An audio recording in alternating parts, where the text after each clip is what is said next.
Good morning students, कैसे हैं आप सब। आई होप आप सभी अच्छे होंगे। तो देखिए बेटा, हम अपना चैप्टर पढ़ रहे थे cell the fundamental unit of life. पिछले क्लास में हमने जस्ट इंट्रोडक्शन किया सेल का। आज हम अपना चैप्टर आगे कंटिन्यू करते हैं। तो नेक्स्ट टॉपिक है हमारा डिस्कवरी एंड हिस्ट्री।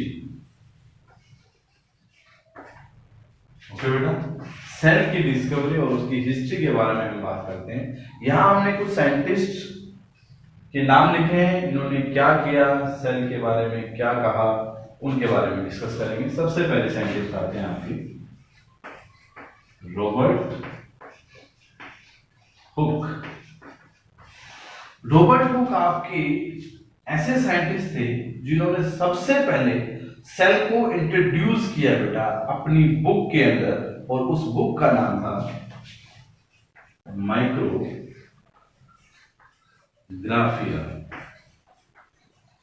कब किया बेटा? इन 1664 के अंदर उन्होंने सेल को इंट्रोड्यूस किया अपनी बुक के अंदर, जिसका नाम था माइक्रोग्राफिया। अब उन्होंने किस तरीके से सेल को इंट्रोड्यूस किया? एक एक्सपेरिमेंट किया उन्होंने।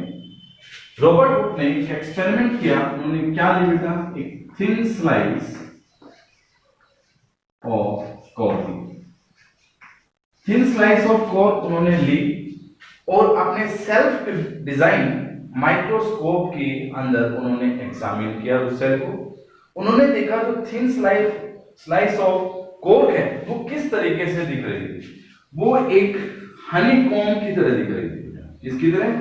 हनीकॉम्ब की तरह, मधुमक्खी के छत्ते के मधुमक्खी के छत्ते के जैसे दिख रही थी। तो उन्होंने देखा कि कुछ ऐसे टीनी कंपार्टमेंट बने हुए हैं उसके अंदर।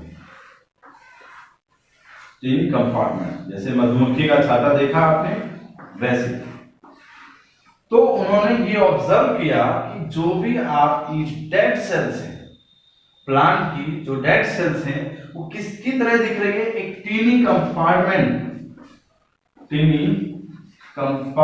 की तरह दिख रही है। मींस टीनी कंपार्टमेंट का मतलब यहां पर है कि आपका एम्प्टी रूम की तरह दिख रही है, एम्प्टी रूम की तरह। तो उन्होंने क्या नोटिस किया कि आपका थिन स्लाइस ऑफ कॉर्क है। अपने माइक्रोस्कोप के नीचे उन्होंने एग्जामिन किया, उन्हें सेल कैसे दिखी कि आपकी सेल इस तरह मधुमक्खी के छत्ते की तरह दिख रही है, और जो टीनी कंपार्टमेंट है वो ऑब्जर्व किया उन्होंने कि वो एक dead cells of the plant cell है। ओके बेटा, तो ये कहा रॉबर्ट हुक ने। ओके, अब आगे चलते हैं। इसके बाद आपके साइंटिस्ट आए एंटनी वॉन लीवेनहुक। क्या नाम है बेटा? एंटनी वॉन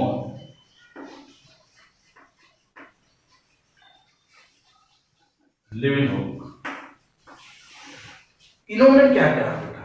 इन्होंने स्टडी किया फ्री लिविंग सेल्स के ऊपर in the form of protozoans.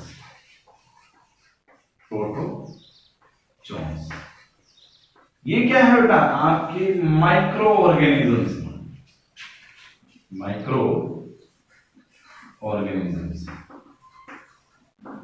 Okay बेटा, इनके ऊपर इन्होंने स्टडी किया। और इसके बाद उन्होंने किसकी स्टडी की? उन्होंने बैक्टीरिया की भी स्टडी की, आपकी आरबीसीज की भी स्टडी की, और उन्होंने ह्यूमन स्पर्म सेल की भी स्टडी की। ह्यूमन स्पर्म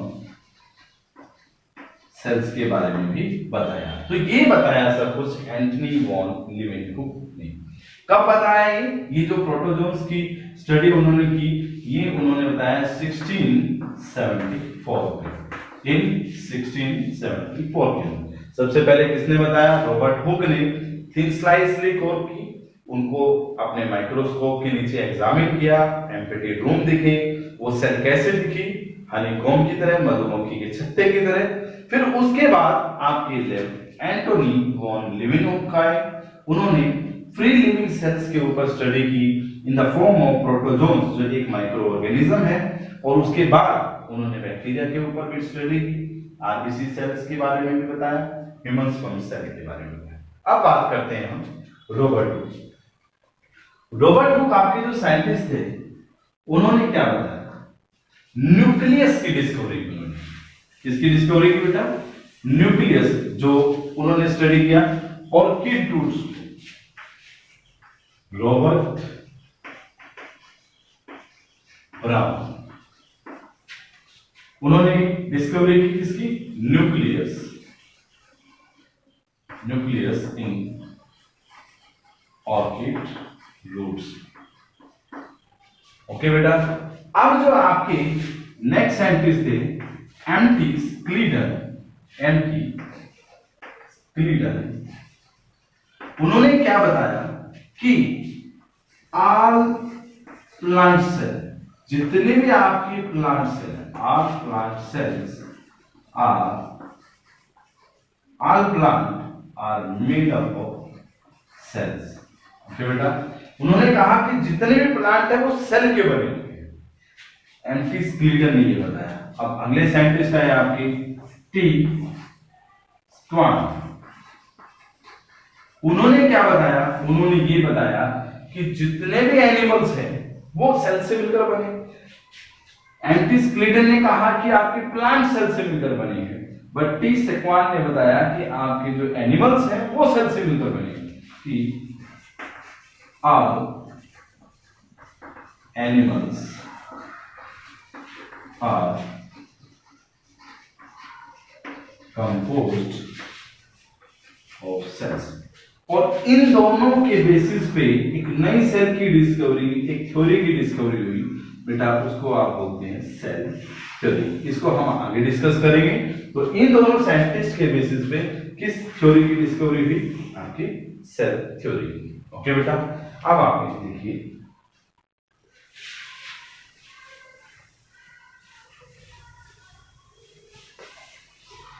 आगे आपके साइंटिस्ट हैं जेई पुरकंजी, जेई पुरकंजी। इन्होंने किसकी डिस्कवरी की? इन्होंने डिस्कवरी की बेटा प्रोटोप्लाज्म। प्रोटोप्लाज्म ये एक लिविंग सब्सटेंस होता है सेल के अंदर, लिविंग सब्सटेंस होता है। ये आपका क्या है? जेई पुरकंजी ने प्रोटोप्लाज्म की डिस्कवरी की। उसके बाद हम बात करते हैं किसकी? रेडोल्फ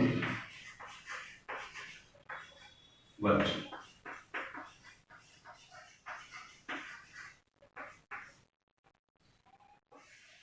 रेडोल्फ वर्च ने क्या कहा? उन्होंने एक फ्रेज दी बेटा, एक फ्रेज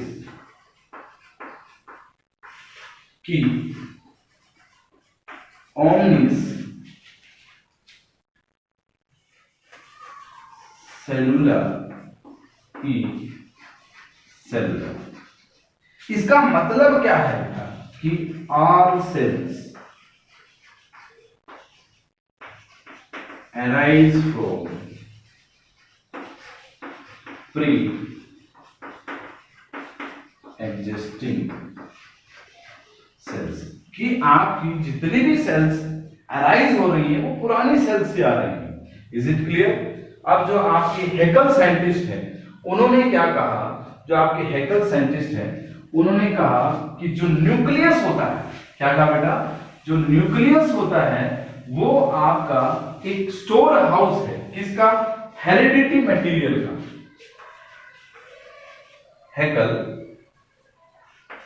हैकल जो साइंटिस्ट थे, उन्होंने कहा कि nucleus is a store house of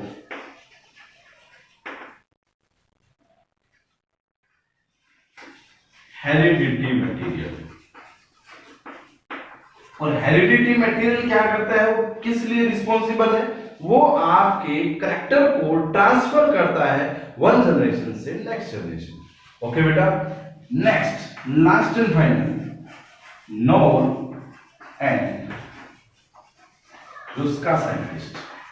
इन्होंने क्या कहा, इन्होंने एक इलेक्ट्रॉन माइक्रोस्कोप की स्टडी की बेटा, कि आपके पास अगर छोटी से छोटी भी सेल है तो उसको आप उसके नीचे एग्जामिन कर सकते हैं। बेटा इसने क्या कहा, इन्होंने नॉन एंड उसका ने क्या कहा, एक इलेक्ट्रॉन माइक्रोस्कोप की स्टडी, इलेक्ट्रॉन माइक्रोस्कोप की स्टडी की, इसके नीचे आप ultrastructure of the cell, अगर छोटी से छोटी सेल भी आपकी है तो उसको आप इसके नीचे एग्जामिन कर सकते हैं। ओके बेटा, ये सब कुछ था आपका discovery and history of the cell के बारे में। आशा करते हैं आपको ये सारी चीजें समझ में आई होंगी। ओके बेटा, थैंक यू।